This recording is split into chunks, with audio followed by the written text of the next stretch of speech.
So I'm here at the Wellness Summit with Jo Whitton of Quirky Cooking. Hello. And obviously we all know Jo from her amazing cookbooks and her wizardry with the whole gut health and Thermomix stuff. But what I was chatting to Jo about was parenting, and it was so interesting because you really are at the pointier end of the journey, aren't you? Because you've got all teenagers now. 4 teenagers today. 4 teenagers, which is really exciting. Yes. And like what a journey of motherhood that is. Yeah.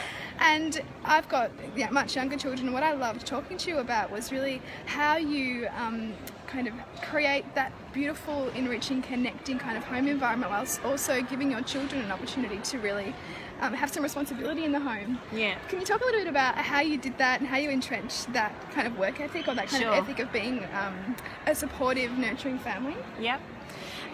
We were talking earlier about getting kids to help out in the home and making it something that is just part of family life and not like feeling like you have to pay kids to do every chore or nag them into it. And I was saying that I started really early with the kids, like right from the time they were sitting up and playing with toys.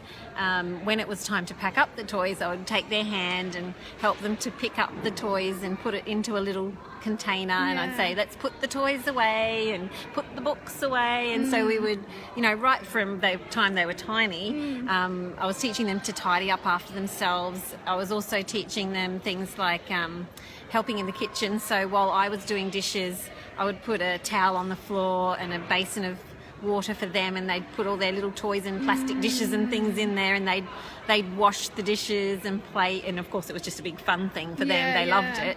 But that sort of thing was getting them in. Wherever I was, they were with me, and they were doing what I was doing. Not all the time, obviously they had play alone times and times with friends and other family members, but they had a lot of time just wherever I was, and I would talk them through what I was doing. And okay, we're going to wash the lettuce and we're going to make a salad. Do you want to wash the lettuce? Do you want to spin it for me? And so they were helping right from really young.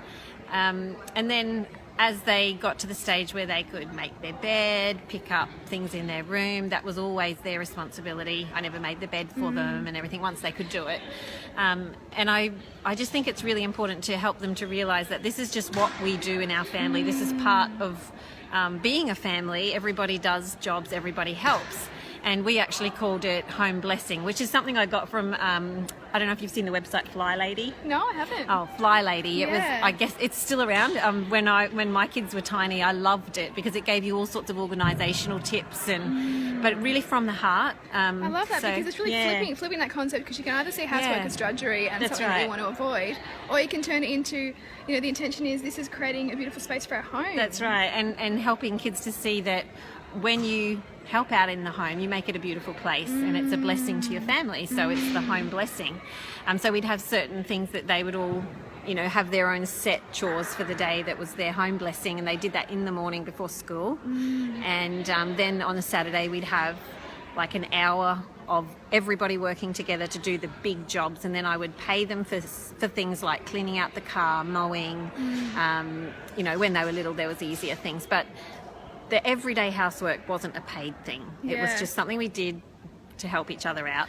And because it's really finding that sweet spot in that, isn't it? Because you obviously want to create some good financial literacy and give your kids, an opportunity to work for money, but you also don't want to then think that everything that they do around the house they need to have money for. That's right. That's right. Yeah. And now my kids are in their teenage years. They have times where they help me with my actual business. Some of it's paid, like Isaac actually will answer questions on my blog and do things like that, and other things are not paid. They're like more like sometimes they'll help with chopping up veg, just doing little bits and pieces that I need help with, but some things are paid, some aren't, but it's just all part of being a family, I think.